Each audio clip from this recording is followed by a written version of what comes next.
J'ai toujours bien suivi mon traitement, toujours bien pris à la même heure, être ponctuel aux prises de sang, aux rendez-vous, avoir une vie saine. Je crois que, non pas que je crois, je pense que c'est ça qui fait qu'on a un virus indétectable, quoi. Bien prendre sa trithérapie, quoi. Pour avoir une charge virale indétectable, il est important de prendre son traitement de façon continue. On ne prend pas son traitement pendant une période et puis ensuite on l'arrête, sinon la charge virale va remonter. Donc le virus va commencer à se multiplier et sera de nouveau détectable et là on pourra de nouveau transmettre le virus. Donc il est important de continuer de prendre son traitement tout au long de sa vie, mais d'avoir aussi un suivi auprès de son infectiologue qui va pouvoir voir avec la personne quel médicament elle va prendre, de quel dosage et pouvoir gérer avec elle tous les tracas de santé qu'elle aura à côté. La charge virale indétectable, ça peut être mal interprété.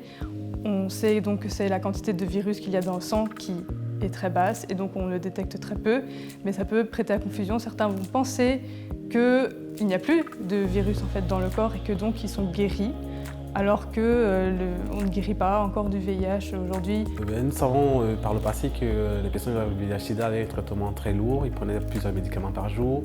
Mais aujourd'hui, les traitements sont plus allégés, sont plus faciles à prendre et permettent un meilleur vieillissement des personnes avec le VIH/SIDA. Avec la notion de charge virale indétectable, on peut avoir des enfants qui ne sont pas contaminés et aussi on peut vivre et avoir une vie affective et sexuelle épanouie sans pouvoir contaminer l'autre quand on est dans un couple où l'un est séropositif et l'autre ne l'est pas. On s'est rencontrés sur un site de rencontre et on s'est donné rendez-vous dans une brasserie. Et là, on s'est présenté de manière plus approfondie et Dominique, très naturellement, m'a dit qu'elle portait le virus du VIH, qu'elle avait développé la maladie du sida.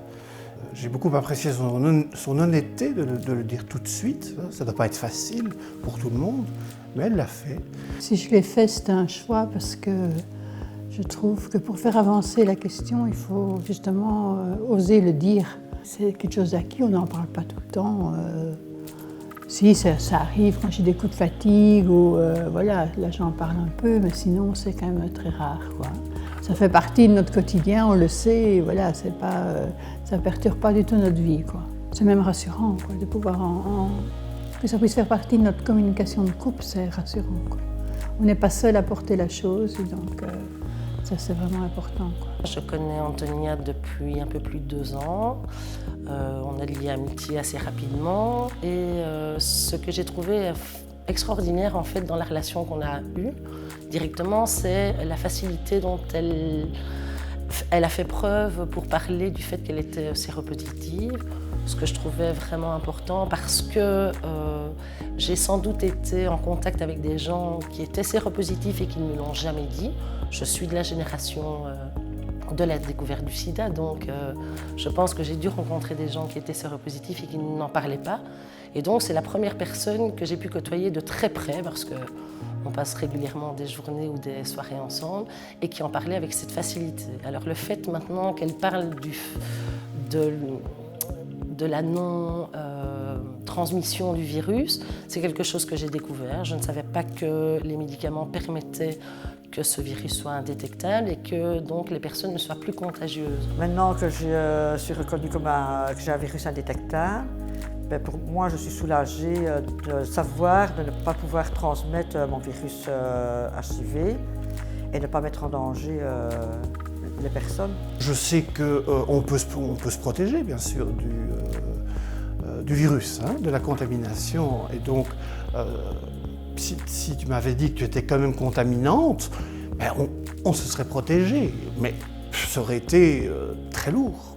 Enfin, très lourd. Oui, ça aurait été lourd. Donc c'est vrai que ça libère bien de savoir qu'on n'est pas contaminante. Au niveau social, ça reste quelque chose de difficile.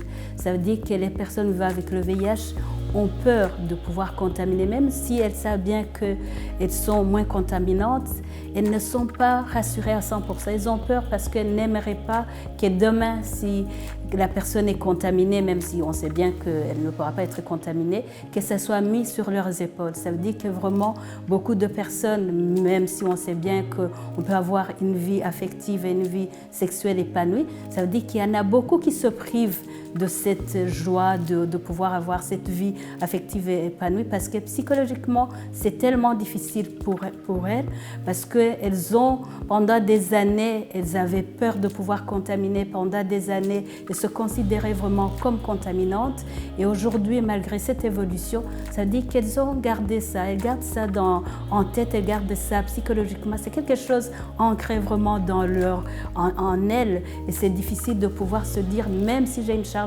virale indétectable, je pourrais avoir une vie affective sexuelle. Ça, c'est vrai, c'est théorique, mais en pratique, c'est encore difficile. Le concept de transmissible, indétectable et transmissible a changé beaucoup de choses chez les personnes avec le VIH-Sida, parce que les personnes vivant le VIH-Sida se sentent soulagées de ne plus pouvoir infecter d'autres personnes qui, elles, ne sont pas infectées.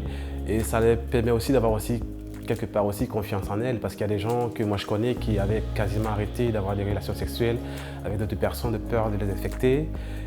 Il faut donc informer le grand public sur le concept de indétectable, intransmissible pour changer l'image des personnes vivant avec le VIH.